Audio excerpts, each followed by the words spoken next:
সবাইকে স্বাগত জানাচ্ছি নিউজ 24 সংবাদে। পুরো আয়োজনে আপনাদের সঙ্গে আছি আমি আসিফ টিপু। দেখছিলেন বিআরবি কেবলস সংবাদ শিরোনাম, এবারে বিস্তারিত। শেখ হাসিনা মানব জাতির কলঙ্ক, তাকে ক্ষমা করা যাবে না বলেছেন বিএনপি মহাসচিব মির্জা ফখরুল ইসলাম আলমগীর। রোববার সকালে রাজধানীর জিয়া উদ্যানে বৃক্ষরোপণ কর্মসূচির উদ্বোধনী অনুষ্ঠানে এই কথা বলেন তিনি। জুলাই গণঅভ্যুত্থানের মাসব্যাপী কর্মসূচির অংশ হিসেবে এর আয়োজন করেছে জাতীয়তাবাদী কৃষক দল ও আমরা বিএনপি পরিবার। মির্জা ফখরুল বলেন, আগামী বছরের ফেব্রুয়ারির মাঝামাঝিতে নির্বাচনের মাধ্যমে নতুন বাংলাদেশ চায় বিএনপি।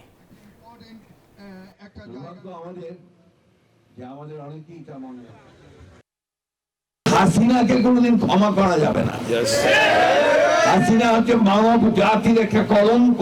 আমাদেরকে প্রথম যে নির্বাচন প্রতিশ্রুতিবদ্ধ হয়েছেন এই কেয়ারটেকার সরকার, যে 26 ফেব্রুয়ারির মাঝামাঝি সময় নির্বাচন হবে, সেই নির্বাচনের মধ্য দিয়ে আমরা জনগণের একটা সরকার তৈরি করতে পারবো, যে সরকার আমার এই শহীদদের তাদের মূল্যায়ন করবেন, তাদের মর্যাদা দেবেন, একই সঙ্গে যে জনগণের সংগ্রাম করেছেন বাংলাদেশে একটা গণতান্ত্রিক রাষ্ট্র প্রতিষ্ঠা করবার সব রকম ব্যবস্থা গ্রহণ করবেন। দেশি বিদেশি শক্তি নির্বাচন ঠেকানোর যত চেষ্টাই করুক না কেন, ফেব্রুয়ারির মধ্যেই জাতীয় নির্বাচন হবে। নির্বাচন বিলম্বিত হওয়ার অর্থ হলো সবাইকে অনিশ্চয়তার দিকে ঠেলে দেয়া, মন্তব্য করেছেন বিএনপির ভাইস চেয়ারম্যান শামসুজ্জামান দুদু। রোববার প্রজন্ম দলের প্রতিষ্ঠাবার্ষিকী উপলক্ষে জাতীয় প্রেস ক্লাবের সামনে আয়োজিত নাগরিক সমাবেশে এসব কথা বলেন তিনি। সমাবেশে বিএনপির আরেক নেতা হাবিবুর রহমান হাবিব বলেন, যারা রাষ্ট্রীয় ক্ষমতা ভোগ করছেন তারা নির্বাচন চান না। লন্ডন বৈঠকের পর মানুষ নির্বাচন প্রসঙ্গে আশ্বস্ত হয়েছিল, কিন্তু বর্তমান রাজনৈতিক পরিস্থিতি ভিন্ন দিকে মোড় নিচ্ছে বলেও মন্তব্য করেন তিনি।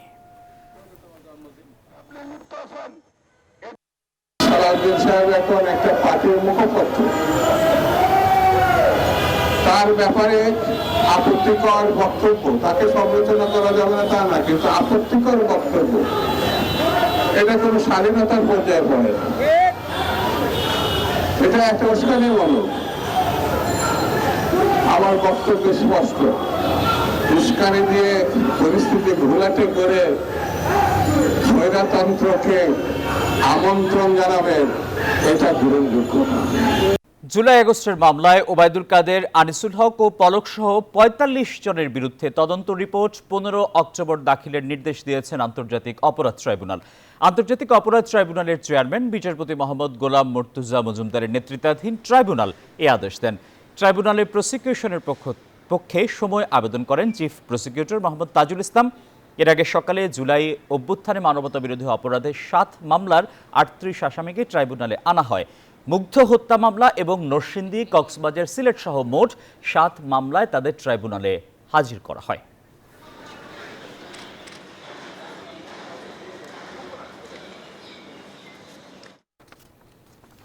প্রশাসনের বিভিন্ন স্তরে স্বৈরাচারের দোসররা রয়ে গেছে, যে কারণে সরকারের অনেক উদ্যোগ মাঝ পর্যায়ে পৌঁছাচ্ছে না বলে অভিযোগ করেছেন জাতীয় নাগরিক পার্টির আহ্বায়ক নাহিদ ইসলাম। সকালে চট্টগ্রামে জুলাই শহীদ পরিবারের সাথে আলাপকালে তাদের অভিযোগের জবাবে এসব কথা বলেন তিনি। এর আগে কক্সবাজার থেকে শনিবার রাতে চট্টগ্রামে পৌঁছান এনসিপি নেতারা। সেখান থেকে মাসব্যাপী জুলাই পদযাত্রার অংশ হিসেবে রাঙ্গামাটিতে পৌঁছান তারা। সেখানে শহরের শিল্পকলা একাডেমির সামনে থেকে পদযাত্রা শুরু করে বনরূপায় সমাবেশে যোগ দেন দলটির কেন্দ্রীয় নেতারা। পরে সন্ধ্যায় চট্টগ্রামের বহদ্দার হাট থেকে পদযাত্রা শুরু হয়ে মুরাদপুর হয়ে পৌঁছাবে বিপ্লব উদ্যানে। এরপর সন্ধ্যা ৬টা ৩০ 2 নম্বর গেট এলাকায় অনুষ্ঠিত হবে পথসভা। যে কোনো অপ্রীতিকর ঘটনা এড়াতে মোতায়েন আছে বিপুল সংখ্যক আইন শৃঙ্খলা বাহিনীর সদস্য।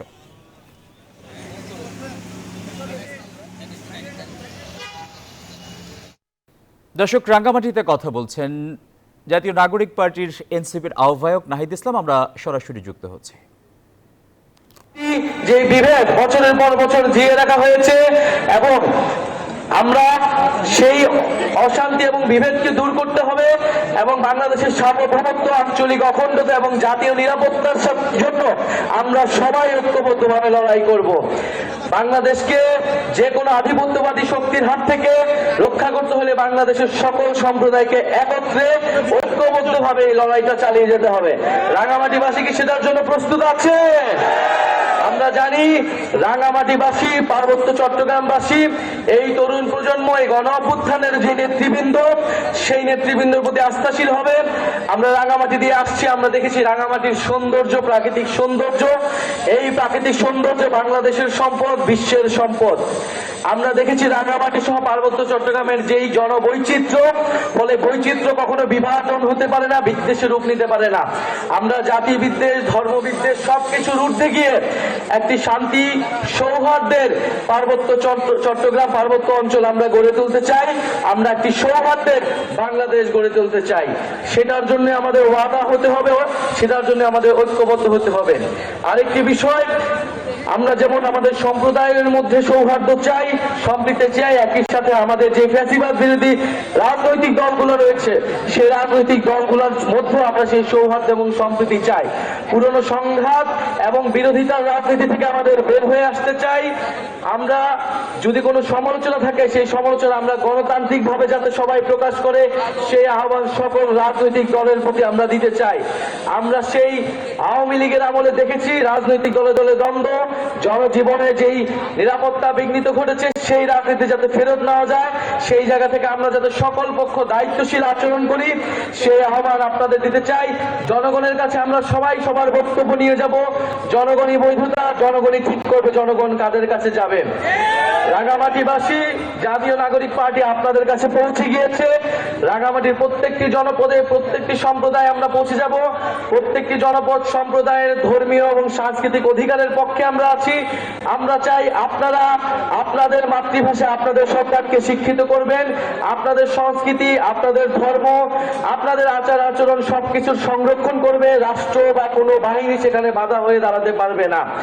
প্রিয় রাঙামাটিবাসী, আপনারা ঐক্যবদ্ধ হন যে গণ অভ্যুত্থানের মধ্য দিয়ে আমরা নতুন বাংলাদেশের আকাঙ্ক্ষা, এই বাংলাদেশ আপনার বাংলাদেশ, আমাদের বাংলাদেশ, আলেম সমাজের বাংলাদেশ। দর্শক, রাঙামাটিতে বক্তব্য রাখছিলেন জাতীয় নাগরিক পার্টি এনসিপির আহ্বায়ক নাহিদ ইসলাম। সার্জিস আলমের বিরুদ্ধে আদালত অবমাননার অভিযোগ পর্যবেক্ষণ সহ নিষ্পত্তি করেছেন হাইকোর্ট। বিচারপতি ফাহমিদা কাদের ও বিচারপতি সৈয়দ জাহেদ মনসুরের সমন্বয়ে গঠিত হাইকোর্ট বেঞ্চ এই আদেশ দেন। এর আগে ফেসবুকে উচ্চ আদালত সম্পর্কে দেয়া স্ট্যাটাস মর্যাদাহানিকর ও অবমাননাকর উল্লেখ করে সার্জিসকে গত 24 মে নোটিশ পাঠান সুপ্রিম কোর্টের আইনজীবী জসিমউদ্দিন। নোটিশের জবাব না পেয়ে সার্জিস আলমের বিরুদ্ধে গত 28 মে ওই আইনজীবী আদালত অবমাননার আবেদনটি করেন। নোটিশে প্রধান বিচারপতির কাছে নিঃশর্ত ক্ষমা প্রার্থনা করে সার্জিসকে লিখিত ব্যাখ্যা দিতে অনুরোধ জানানো হয়।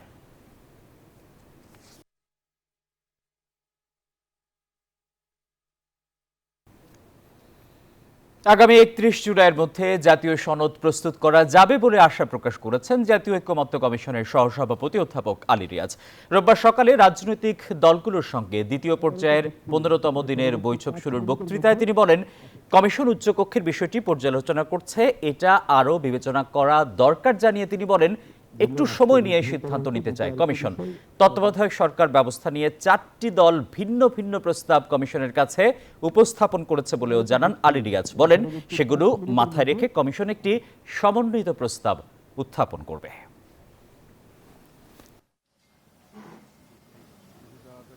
এগারোটা 32, মানে পরবর্তী 5 মিনিটের মধ্যে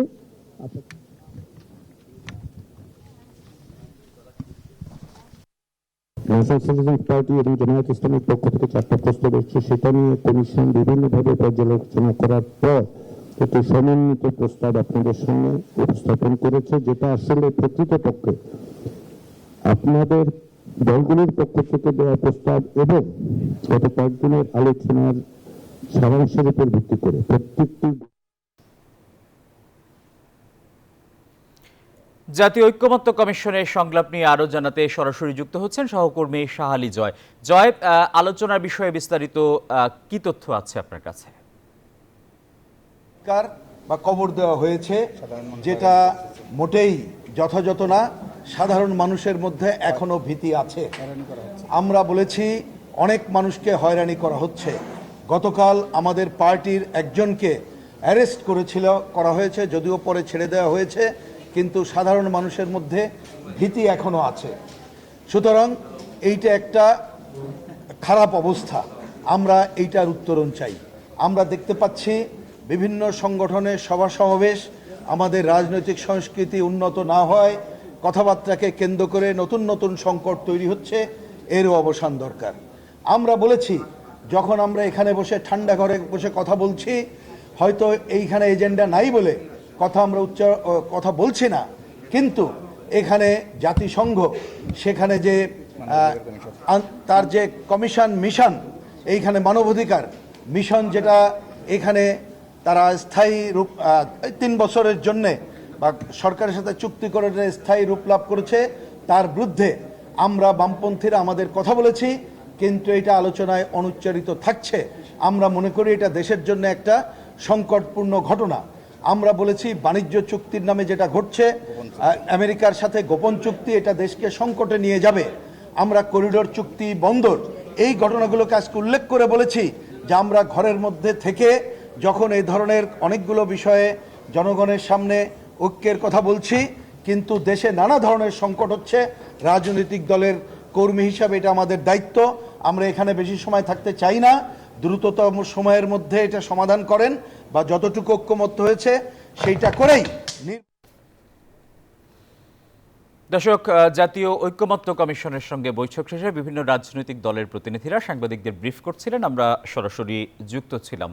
নিবন্ধন পেতে প্রয়োজনীয় নথি জমা দিতে দ্বিতীয় দফায় এনসিপি সহ ৮৩টি দলকে চিঠি পাঠাতে শুরু করেছে নির্বাচন কমিশন।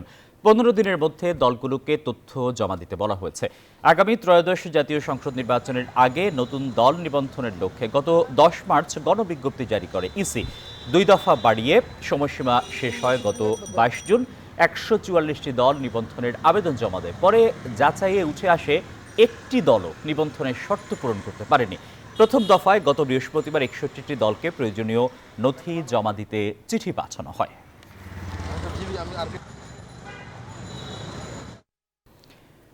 চলতি মাসের ২৯ তারিখ ঢাকা বিশ্ববিদ্যালয় কেন্দ্রীয় ছাত্র সংসদ ডাকসুর তফসিল ঘোষণা করা হবে। সেপ্টেম্বরের দ্বিতীয় সপ্তাহের মধ্যে নির্বাচন অনুষ্ঠিত হতে পারে, জানিয়েছে ডাকসু নির্বাচন কমিশন।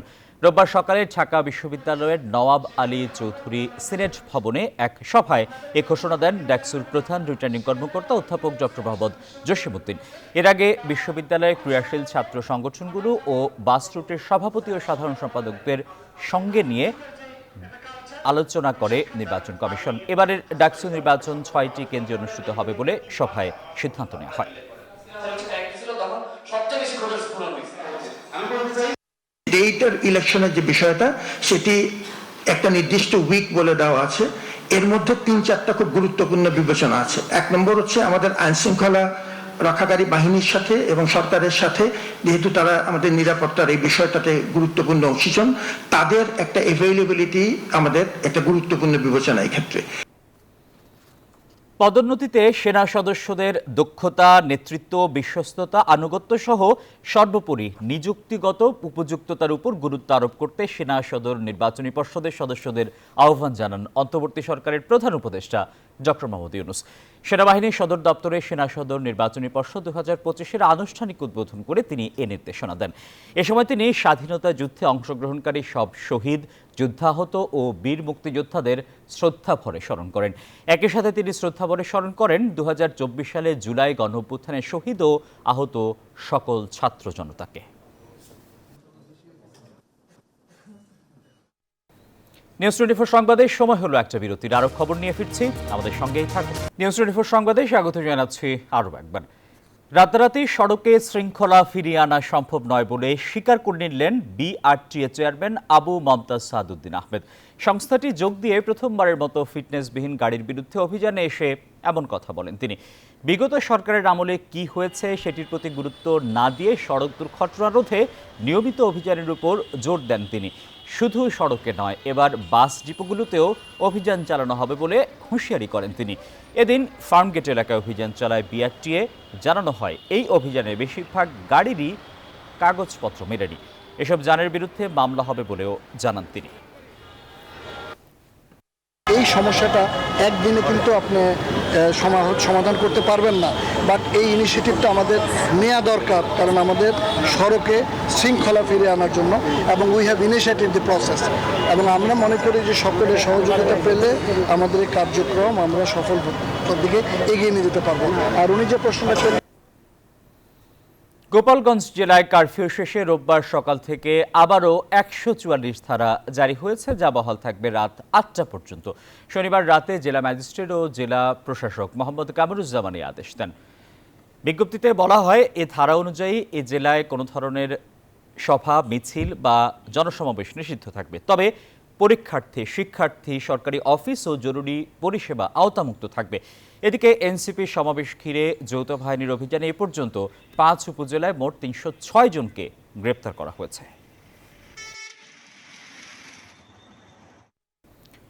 গোপালগঞ্জে গণগ্রেপ্তার হচ্ছে না, যারা দোষী তাদেরকেই শুধু গ্রেপ্তার করা হচ্ছে, জানিয়েছেন স্বরাষ্ট্র উপদেষ্টা মোহাম্মদ জাহাঙ্গীর আলম চৌধুরী। দুপুরে সচিবালয়ে সাংবাদিকদের এ কথা জানান তিনি। বলেন, গোপালগঞ্জের পরিস্থিতি এখন স্বাভাবিক হয়ে উঠছে, 144 ধারাও তুলে নেওয়া হবে। ঘটনা হয়েছে, ঘটনার পরে ব্যবস্থা নেওয়া হচ্ছে কিনা এই হলো আমাদের কথা। আমরা ব্যবস্থা তো নিতে পারছি না। কারফিউ দিয়েছিলাম তো আগে তো উঠে, কারফিউ তো উঠে দিছে, এই জন্য 144 ধারাটাও আবার আস্তে আস্তে উঠে নেওয়া হবে। নিউজ 24 সংবাদের সময় হলো আরও একটা বিরতির, আমাদের সঙ্গেই থাকুন। স্বাগত আরও একবার। এবারে অর্থ বাণিজ্যের সংবাদ। আর্থিক খাতে উল্লেখযোগ্য সংস্কার হলেও খেলাপি ঋণ আদায়ে কার্যকর উদ্যোগ নিতে ব্যর্থ কেন্দ্রীয় ব্যাংক, যার ফলে ব্যাংকিং খাতে বিতরণ করা ঋণের 4 ভাগের 1 ভাগই এখন খেলাপি হয়ে পড়েছে। নির্দিষ্ট সময়সীমা না থাকায় অনিশ্চয়তা দেখা দিয়েছে সংস্কারের সুফল নিয়ে। এসবের পেছনে সরকারের সদিচ্ছার অভাব দেখছেন অর্থনীতিবিদরা। এমন এক সময়ে দায়িত্ব নেয় অন্তর্বর্তী সরকার, যখন ব্যাপক অনিয়ম আর লুটপাটে ডুবতে বসেছিল দেশের ব্যাংকিং খাত। সংকট উত্তরণে অভিজ্ঞ অর্থনীতিবিদ ডক্টর আহসান এইচ মনসুরকে দেওয়া হয় কেন্দ্রীয় ব্যাংকের দায়িত্ব। এরপর থেকে একে একে ব্যাংকিং খাতে নানা সংস্কারের উদ্যোগ নেয় বাংলাদেশ ব্যাংক। বিভিন্ন ব্যাংকে পরিচালনা পর্ষদের ব্যাপক রদবদল, ব্যাংকিং টাস্কফোর্স গঠন, ডলারের বাজার ও মূল্যস্ফীতি নিয়ন্ত্রণ সহ নেওয়া হয় বেশ কিছু কার্যকরী পদক্ষেপ। তবে ব্যাংকিং খাতের সবচেয়ে বড় সংকট, খেলাপি ঋণ আদায়ে কোনো সফলতা নেই সরকারের। হিসেব বলছে, মার্চ শেষে খেলাপি ঋণের পরিমাণ বেড়ে দাঁড়িয়েছে 4,20,334 কোটি টাকা, যা মোট বিতরণকৃত ঋণের 24.13%। এক বছরের ব্যবধানে বেড়েছে 2,38,000 কোটি টাকা। আমরা যদি এই সমস্যাগুলোকে এক বছরের সমাধান না করতে পারি, তাহলে তো এটা তো অনধিকারভাবে এইভাবে চলতে পারে না, তাই না? এই সমস্যাটাকে তো এখন আমাদের সময় এসছে যে কত দ্রুত আমরা এই যে সংস্কারগুলো, এই সংস্কারগুলো কত দ্রুত আমরা করে ফেলতে পারি, যাতে ব্যাংক খাত ঘুরে দাঁড়াতে পারে। ব্যাংক খাতে সুশাসন ফিরিয়ে আনতে চলতি মে মাসে ব্যাংক অর্ডিন্যান্স অধ্যাদেশ পাশ করে সরকার। এমনকি জানুয়ারি থেকে ব্যাংকে ঝুঁকিভিত্তিক তদারকি ব্যবস্থার চালু ও প্রস্তুতি নিয়েছে কেন্দ্রীয় ব্যাংক। কিন্তু সংস্কারের রোডম্যাপ ও নির্দিষ্ট সময়সীমা না থাকায় এর সুফল পাওয়া নিয়ে প্রশ্ন তুলছেন অর্থনীতিবিদরা। একটা প্ল্যান করা উচিত যে এই সময়ের মধ্যে আমরা ব্যাংক ব্যবস্থাটাকে আমরা একটা ত্রিফল করে এই ব্যাংক ব্যবস্থাকে আমরা একটা স্বাভাবিক ব্যাংক ব্যবস্থা আমরা, এবং যেটা আমাদের বর্তমান পরিস্থিতিতে যে ধরনের ব্যাংক ব্যবস্থা আমাদের দরকার, এই ধরনের একটা ব্যাংক ব্যবস্থা আমরা গড়ে তুলব। সম্প্রতি গভর্নর জানিয়েছেন, রাজনৈতিক সদিচ্ছা ছাড়া কোনো সংস্কারই কাজে আসবে না। তার সাথে সুর মিলিয়ে নিয়ন্ত্রক সংস্থাটির মুখপাত্র বলছেন, সংস্কারের সময় লাগবে আরও। টাস্কফোর্স গঠন করেছিল। একটা হলো যে ব্যাংকগুলোর সংস্কারের উদ্দেশ্যে, একগুলো হলো বাংলাদেশ ব্যাংক নিজের সংস্কারের উদ্দেশ্যে, আরেকটা যেগুলো ক্যাপিটাল ফ্লাইট হয়ে বিদেশে চলে গেছে ওগুলো কিভাবে আমরা দেশে ফিরিয়ে আনতে পারি। এটা খুব একটা দীর্ঘমেয়াদী প্রসেস। অতএব কোনো একটা আউটকাম দেখতে হলে যে পরিমাণ সময় প্রয়োজন, সেই পরিমাণ সময় এই 10 মাসে সৃষ্টি হয়নি। ব্যাংক খাত সংস্কার রাজনৈতিক সরকার করবে এমন কথা গভর্নর ও অর্থ উপদেষ্টা বললেও ব্যাংকিং আইন পরিবর্তন, কেন্দ্রীয় ব্যাংকের নজরদারি বৃদ্ধি ও প্রযুক্তির উন্নয়ন ছাড়া এ খাতে উন্নয়ন অসম্ভব বলছেন অর্থনীতিবিদরা।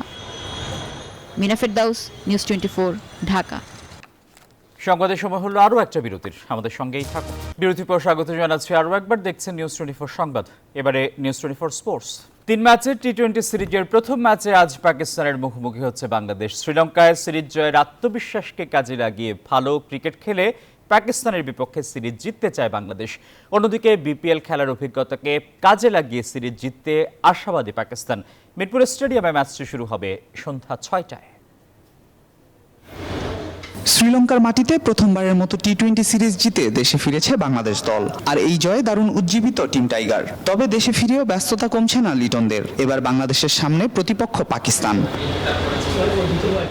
যদিও টি-20-র পরিসংখ্যানে পাকিস্তানের সাথে যোজন যোজন পিছিয়ে লিটনের দল, তবুও ঘরের মাঠ আর সাম্প্রতিক পারফরম্যান্স আশা জাগাচ্ছে সিমন্সের শিষ্যদের। তাই তো ভালো ক্রিকেট খেলে পাকিস্তানকে হারিয়ে গেল জুনে সিরিজ হারের প্রতিশোধ নিতে মরিয়া স্বাগতিকরা। জেতার জন্য খেলবো, আনফরচুনেটলি আমরা জিততে পারিনি, কিছু মিস্টেক করেছিলাম যে জন্য আমরা রেজাল্ট করতে পারিনি। বাট আমার মনে হয় আমরা শ্রীলঙ্কা সিরিজটা ওভারঅল ফার্স্ট ম্যাচ হারার পরে আমরা ভালো মতন কামব্যাক করেছি। অবশ্যই আমাদের প্রত্যেকটা প্লেয়ারের ভিতরেই কনফিডেন্স, সে গ্রো আপ করেছে। অন্যদিকে বাবর আজম, মোহাম্মদ রিজওয়ান ও শাহিন শাহ আফ্রিদিদের ছাড়াই তারুণ্য নির্ভর দল নিয়ে বাংলাদেশ সফরে এসেছে পাকিস্তান। বর্তমান দলটার বেশ কিছু ক্রিকেটারদের আছে বিপিএল খেলার অভিজ্ঞতাও। তাই তো বিপিএল এর অভিজ্ঞতাকে কাজে লাগিয়ে সিরিজ জিততে আশাবাদী পাকিস্তান অধিনায়ক সালমান আগা। বিপিএল খেলার অভিজ্ঞতা অবশ্যই গুরুত্বপূর্ণ। আমাদের বেশিরভাগ খেলোয়াড়ই বিপিএল খেলেছে, তাদের এখানে খেলার অভিজ্ঞতা আছে। তাদের অভিজ্ঞতা আমাদের সঙ্গে ভাগাভাগি করেছে, পরিকল্পনাও জানিয়েছে। তাদের অভিজ্ঞতা কাজে লাগিয়ে সিরিজ জিততে চায়। এখন বড় প্রশ্ন, এই সিরিজে ঘরের মাঠে বাংলাদেশ জয়ের ধারা ধরে রাখতে পারবে তো, নাকি লাহোরে বাংলাদেশকে হারানোর সুখস্মৃতি মিরপুরে ফিরিয়ে আনবে পাকিস্তান? আল মাহমুদ ফাহিম, নিউজ 24, ঢাকা। কাটাই ছিল নিউজ 24 সংবাদের এখনকার আয়োজন। দর্শক, দেশে করোনা ভাইরাস ও বিভিন্ন সংক্রমণের হার বেড়েছে। সংক্রমণ থেকে সুরক্ষিত থাকতে ব্যবহার করুন সেপনিল ফেস মাস্ক। সবাইকে ধন্যবাদ।